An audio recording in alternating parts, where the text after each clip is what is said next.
নমস্কাৰ আপোনালোক সকলোকে মোৰ ইউটিউব চেনেল টিচাৰ্ছ কৰ্ণাৰলৈ পুনৰ এবাৰ স্বাগতম জনাইছোঁ। আজি এটি খুবেই গুৰুত্বপূৰ্ণ ভিডিঅ' লৈ আপোনালোকৰ মাজলৈ আহিছোঁ। কাইণ্ডলি ভিডিঅ'টি শেষলৈকে চাব, চাই ভাল পালে লাইক আৰু শ্বেয়াৰ কৰিব আৰু চেনেলটি যদি এতিয়াও ছাবস্ক্ৰাইব কৰা নাই এনে ধৰণৰ ভিডিঅ'বোৰ পাই থাকিবৰ কাৰণে কাইণ্ডলি ছাবস্ক্ৰাইব কৰিব। ন্যায়াধীশ বিপ্লৱ শৰ্মা সমিতি 52টা ৰিকমেণ্ডেশ্যন ৰাজ্য চৰকাৰৰ লগত জড়িত আৰু আজি 52টা ৰিকমেণ্ডেশ্যনৰ 38টা ৰিকমেণ্ডেশ্যন আছু আৰু আমি একত্ৰিত হ'ব পাৰোঁ। অৰ্থাৎ আমি যিখিনি বক্তব্য আগবঢ়াইছিলোঁ, আছুৱে তাত যিখিনি সংশোধনী আগবঢ়ালে, দুইখিনিৰ সংশোধনী দুইটাৰ মাজত বুজাবুজি হোৱাৰ পিছত আমি এক নিৰ্দিষ্ট সিদ্ধান্তত উপনীত হ'বলৈ সক্ষম হওঁ। আৰু তাৰ পৰিপ্ৰেক্ষিতত অহা 10 মাৰ্চৰ বাজেট আৰু বিভিন্ন চৰকাৰী অধিসূচনা আৰু আইনৰ জৰিয়তে এই 38টা প্ৰতিবেদনক কাৰ্যত পৰিণত কৰাৰ বাবে ৰাজ্য চৰকাৰে সময়বদ্ধ কৰ্মসূচীৰে আগবাঢ়িব। বাকী ৰৈ যোৱা 14টা ৰিকমেণ্ডেশ্যনৰ ওপৰত 10 মাৰ্চৰ আগতে আছুৰ লগত আমাৰ আৰু এখন বৈঠক হ'ব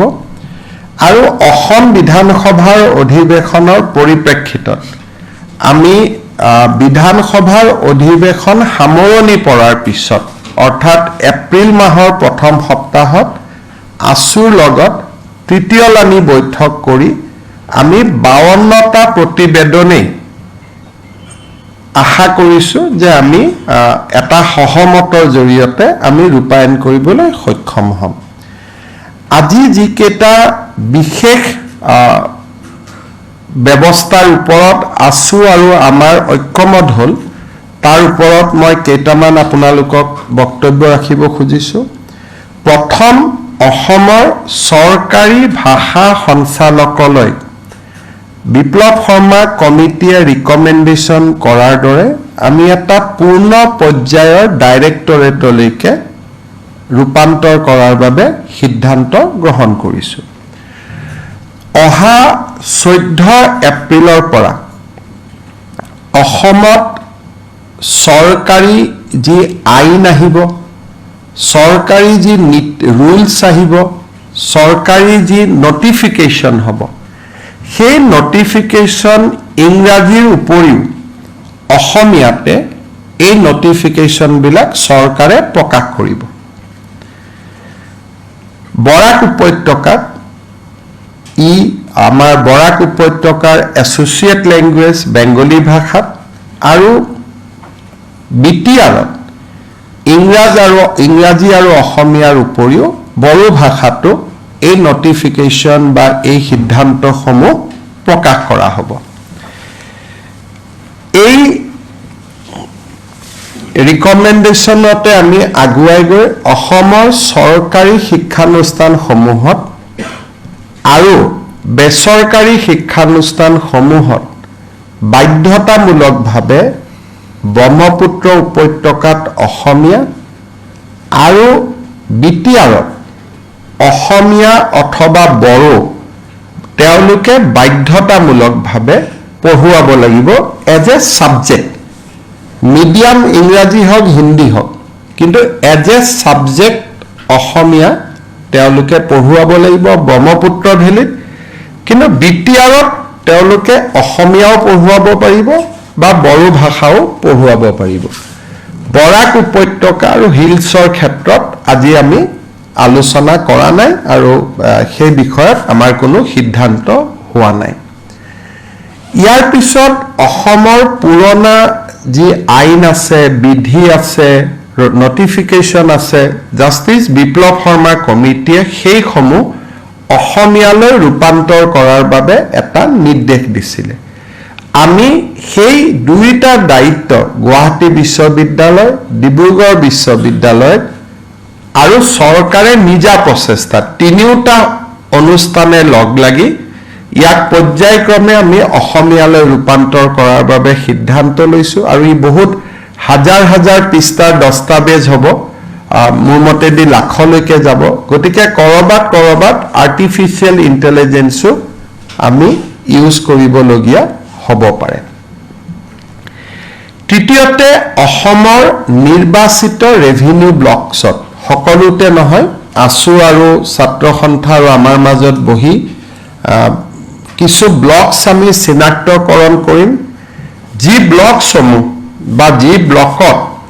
অকল 3টা প্ৰজন্ম বা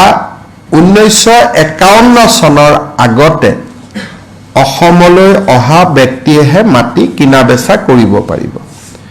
অৱশ্যে এই ক্ষেত্ৰত জনজাতীয়, অনুসূচিত জাতি আৰু 6 জনগোষ্ঠীৰ ক্ষেত্ৰত আমি প্ৰমাণপত্ৰ বিচৰা পৰা আমি বিৰত থাকিম। আনহাতে এই সিদ্ধান্ত নগৰসমূহত, বিশেষকৈ মুখ্য নগৰসমূহত ই প্ৰযোজ্য নহয়। এই ৰিকমেণ্ডেশ্যনটো অকল ভিলেজৰ কাৰণে আছিল, গাঁৱৰ কাৰণে আছিল বা নন মিউনিচিপালিটি ৰেভিনিউ ব্লকত আছিল। কিন্তু ছাত্ৰ সন্থাই বিচাৰে যে কিছু নতুনকৈ গঠন হোৱা পৌৰসভাবিলাকতো এই নিয়ম প্ৰযোজ্য হ'ব লাগে। তাৰ বিষয়ে আমি চিন্তা চৰ্চা ভৱিষ্যতে কৰিমগৈ। ইয়াৰ লগতে আজি আমি এটা ডাঙৰ সিদ্ধান্ত গ্ৰহণ কৰিছোঁ যে চৰ অঞ্চলৰ মাটিসমূহ জাষ্টিছ বিপ্লৱ শৰ্মা কমিটিৰ প্ৰতিবেদন অনুসৰি আমি ছাৰ্ভে কৰাৰ কাম হাতত ল'ম। ছাৰ্ভে মানে ছেটেলমেণ্ট নহয়, ছাৰ্ভে মানে মাটিখিনিক চৰকাৰী যি ৰাজহ ব্যৱস্থাৰ ভিতৰলৈ অনা হয়। কিন্তু আমি অত্যন্ত সাৱধানেৰে সৈতে মাইনোটছখনত লিখিছোঁ যে চৰ অঞ্চলত মাটি ছাৰ্ভে কৰাৰহে সিদ্ধান্ত হৈছে, ছেটেলমেণ্ট কৰাৰ সিদ্ধান্ত হোৱা নাই। অৰ্থাৎ বন্দবস্তি নহ'ব, প্ৰথম পৰ্যায়ত ছাৰ্ভে হ'ব। ছাৰ্ভেৰ পিছত বন্দবস্তিলৈ যোৱাৰ আগতে ৰাজনৈতিক, সামাজিক সংগঠনসমূহৰ সৈতে কথা বতৰা পাতি ইয়াৰ মডেলিটি আছু আৰু চৰকাৰে নিৰ্ধাৰণ কৰিব। গতিকে এতিয়া আমি বন্দবস্তিলৈকে যোৱা নাই, মাত্ৰ ছাৰ্ভেলৈকেহে আজি আমাৰ সিদ্ধান্ত হৈছে। এই ধৰণে কেইবাটাও 39টা বিষয়ৰ ওপৰত আজি আমাৰ 38টা বিষয়ৰ ওপৰত আমাৰ ঐক্যমত হয় আৰু এইবাৰ বিধানসভাত এই বিষয়ে বাজেটত আপোনালোকে ইয়াৰ প্ৰতিফলনো দেখা পাব আৰু আমি সময়বদ্ধ ব্যৱস্থাৰে আছুৰ লগত যি মাইনোটছ আমাৰ আজি হ'ব তাৰ প্ৰতিলিপিও আপোনালোকক দিয়া হ'ব। সময়বদ্ধ প্ৰক্ৰিয়াৰ মাজেৰে আমি এই গোটেই কাৰ্যসূচীখিনি আমি ৰূপায়ণ কৰাৰ বাবে চেষ্টা কৰিম। অৰ্থাৎ লখিমপুৰৰ কেবিনেটত জাষ্টিছ বিপ্লৱ শৰ্মা কমিটিক লৈ আমি যি সিদ্ধান্ত লৈছিলোঁ তাক আজি আমি বহু দূৰ আগুৱাই লৈ যাবলৈ সক্ষম হ'লোঁ। ইয়াৰ পিছত মই যিটো দ্বিতীয় কথালৈ যাব খুজিছোঁ, তাত যোৱাৰ আগতে যদি আপোনালোকৰ আছুৰ লগত হোৱা বৈঠকখনৰ সম্পৰ্কত কিবা জানিবলগীয়া আছে আপোনালোকে জানি ল'লে মই দ্বিতীয় পৰ্যায়টোলৈকে যাব বিচাৰিম। So, sir, can you say that in a time-bound manner, the state government is moving towards implementation of Clause 6 in the state? You see that Clause 6 is about constitutional, cultural and land protection for the people of Assam.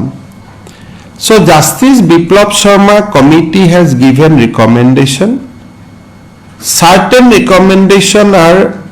is to be implemented by central government. Some recommendation is to be implemented by the state government. So 52 recommendation falls within the purview of the state government. Today,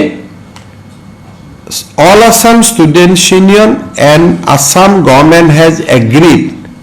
on the action plan for 38 recommendation. For the balance 14 recommendation, further discussion will be conducted, further discussion will be taken place.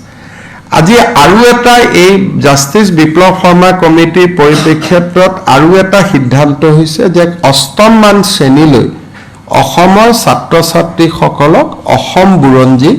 বাধ্যতামূলকভাৱে পাঠ্যক্ৰমৰ অন্তৰ্ভুক্ত কৰা হ'ব এই সিদ্ধান্ত এটাও আছিলে পিছে মই বুৰঞ্জীৰ লগত যদিও ৰিকমেণ্ডেশ্যনৰ নাছিলে মই বুৰঞ্জী আৰু ভূগোল কৰি দিছোঁ যাতে ল'ৰা ছোৱালীৰ ভূগোলৰ ওপৰতো আইডিয়া এটা থাকিব পাৰে স্যাৰ যেটো বিপ্লৱ শৰ্মা আয়োগৰ প্ৰতিবেদনত অসমীয়াৰ সংজ্ঞাৰ যেটো কথা কৈছে এইটো কেন্দ্ৰীয় চৰকাৰৰ প্ৰেক্ষাপটত পৰে গতিকে সংজ্ঞা নিৰ্ধাৰণ নকৰাকৈ আমাৰ কামবিলাক আমি 51 চনত টাৰ্গেট কৰিছো যেনেকে মাটিৰ ক্ষেত্ৰত আমি 51 চন কৈছো বা যিবিলাক আমি সংজ্ঞাটো নিৰ্ধাৰণ নকৰাকৈ আমি আমাৰ কথাখিনি কৈছো কিন্তু সংজ্ঞা নিৰ্ধাৰণৰ ৰিকমেণ্ডেশ্যনটো কেন্দ্ৰীয় চৰকাৰৰ আওতাৰ ভিতৰত পৰে হেতু আমাৰ আওতাৰ ভিতৰত নপৰে যিহেতু এটো সাংবিধানিক সংশোধন লাগিব স্যাৰ অসম ভাষা সঞ্চালক অসম চৰকাৰী ভাষা সঞ্চালকালয়টো বৰ্তমান সংলগ্ন ডাইৰেক্টৰেট হৈ আছিল it is a attached directorate full fledged directorate নাছিল অৰ্থাৎ গভৰ্ণমেণ্টৰ হোম ডিপাৰ্টমেণ্টৰ লগতে ই জড়িত হৈ আছিল এতিয়া ইয়াক পূৰ্ণ পৰ্যায়ৰ সঞ্চালকালয়লৈকে ৰূপান্তৰ কৰা হ'ব separate and to the rank of full-fledged director যেনেকে industry, education তেনেকে it will be a full-fledged director বিপ্লৱ শৰ্মা কমিটিৰ প্ৰতিবেদনত এনেকুৱা কোনো কথা উল্লেখ নাই আমি 52টা স্পেসিফিক যি ৰিকমেণ্ডেশ্যন দিছে সেই ৰিকমেণ্ডেশ্যনৰ এটা এটাকৈ আমি মাতি গৈছো 38টাত ঐক্যমত হৈছে 14টাত আলোচনা হ'ব স্যাৰ সত্ৰৰ প্ৰসংগতাৰ আলোচনা হৈছে তাত সত্ৰৰ সংৰক্ষণ আৰু সত্ৰৰ ভূমি সংক্ৰান্তীয় বিবাদ নিৰাময়ৰ বাবে এখন সত্ৰ আয়োগ উইথ বিধায়নী ক্ষমতা with the power of A legislative যেটো কয় যে স্ট্যাটুটৰী কমিটি এখন নিৰ্মাণ কৰাৰ বাবে সিদ্ধান্ত লোৱা হৈছে এতিয়া যদি সত্ৰৰ সংক্ৰান্তৰ মাটিৰ কিবা ডিসপিউট হয় হেতু বোৰ্ড অফ ৰেভিনিউত নাযাব তাৰ পৰিৱৰ্তে সত্ৰ আয়োগলৈ আহিব Sir, for the purchase of lands, just those people who are living in the last three generation, but that is in for the selected revenue villages, excluding the major towns. So these will not be implemented in Guwahati, Dibrugarh, Tinsukia. It is the Justice Biplab Sharma committee has clearly said that this recommendation only for selected revenue blocks. Now the name and the number of selected revenue blocks will be discussed, but the committee has clearly said that these will not be implemented in the municipal areas of the state. So the generally for this recommendation there is no apprehension of people who are situated in the municipal area or in the major towns there is no apprehension for them and as I told you earlier that this recommendation will not be taken in the Borak Valley also. So there was when we talked to the ASU leadership today they said that there will be a tripartite discussion which we have already Assam government has already talked with the center. So I have discussed this issue with the Home Ministry in Delhi and we have already recommended that look 52 recommendation we can implement rest we cannot implement so for the implementation of the balance recommendation central government should initiate a tripartite discussion so state government has already recommended for that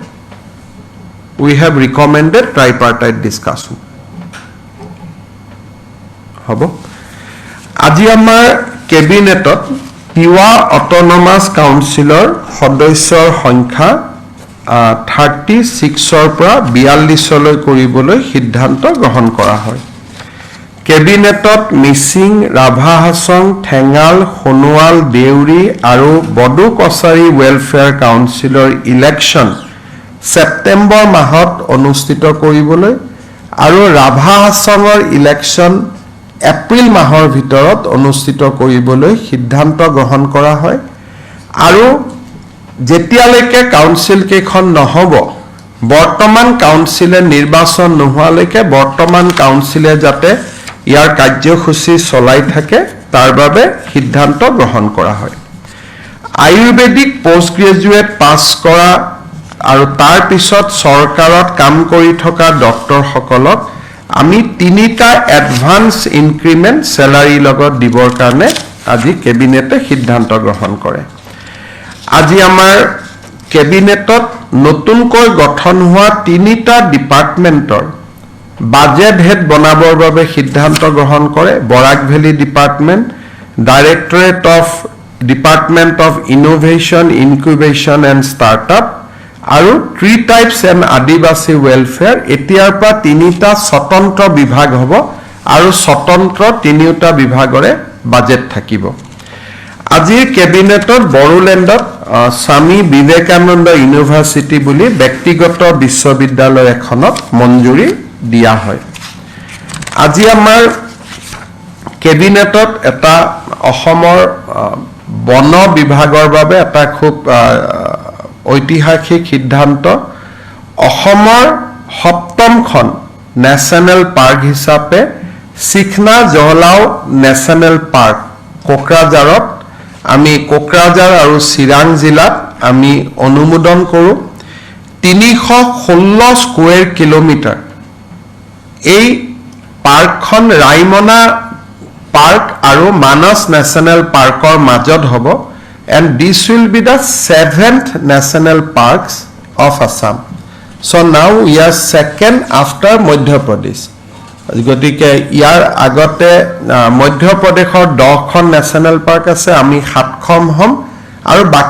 বাকি state বিলাকত national park 7তকৈ তলত so এতিয়া আমি অসমত national park থকা ৰাজ্য হিচাপে আমি দ্বিতীয়খন হম আৰু ইয়াৰ যদি আপোনালোকে লোকেশনটো চাই এফালে ৰাইমনা এফালে মানস ইয়াৰ মাজত চিখলা জলাও নেশ্যনেল পাৰ্ক আমি আজি অধিসূচনা দিবলৈ সিদ্ধান্ত গ্ৰহণ কৰা হৈছে ইনভেষ্টমেন্ট সামিটৰ লগত সংগতি ৰাখি অসমত solar wine solar hybrid power mini and small hydro projects pump storage project battery energy storage system green hydrogen and its derivatives biofuels biomass waste to energy এই গুটেইখিনি জৰিয়তে হেউ শক্তি উৎপাদনৰ বাবে আমি Assam integrated clean energy policy 2025 অনুমোদন কৰোঁ investment সামিটত আমি বিশেষকৈ গ্ৰীণ এভিয়েশন ফুয়েলকে ধৰি পাম্প ষ্টৰেজৰ জৰিয়তে বিদ্যুৎ উৎপাদনকে ধৰি গ্ৰীণ এনাৰ্জিৰ ক্ষেত্ৰত কেইবাটাও বিনিয়োগ অহাৰ সম্ভাৱনাৰ পৰিপ্ৰেক্ষিতত আজি এই পলিচিখন আমি অনুমোদন জনাম এডিবিৰ পৰা আৰ্থিক সাহায্যৰে আজি আমি 250 মেগাৱাটৰ এখন সোলাৰ পাৰ্ক কাৰ্বি আলঙত নিৰ্মাণৰ বাবে অনুমোদন জনাম আৰু এই নিৰ্মাণ কাৰ্য অহা এমাহৰ ভিতৰত আৰম্ভ হ'ব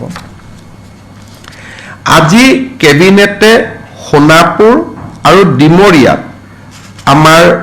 দুখনকৈ ইণ্ডাষ্ট্ৰিয়েল পাৰ্ক নিৰ্মাণৰ বাবে সিদ্ধান্ত গ্ৰহণ কৰে ইয়াৰ উপৰিও জাগিৰোডৰ পৰা অলপ আগুৱাই গৈ ঠিক ৰহা আৰু জাগিৰোডৰ মাজত আজি কেবিনেটে 570 বিঘা মাটিত এখন মেগা ইণ্ডাষ্ট্ৰিয়েল পাৰ্ক নিৰ্মাণৰ বাবে অনুমোদন জনায় এডভান্টেজ অসমৰ পৰিপ্ৰেক্ষিতত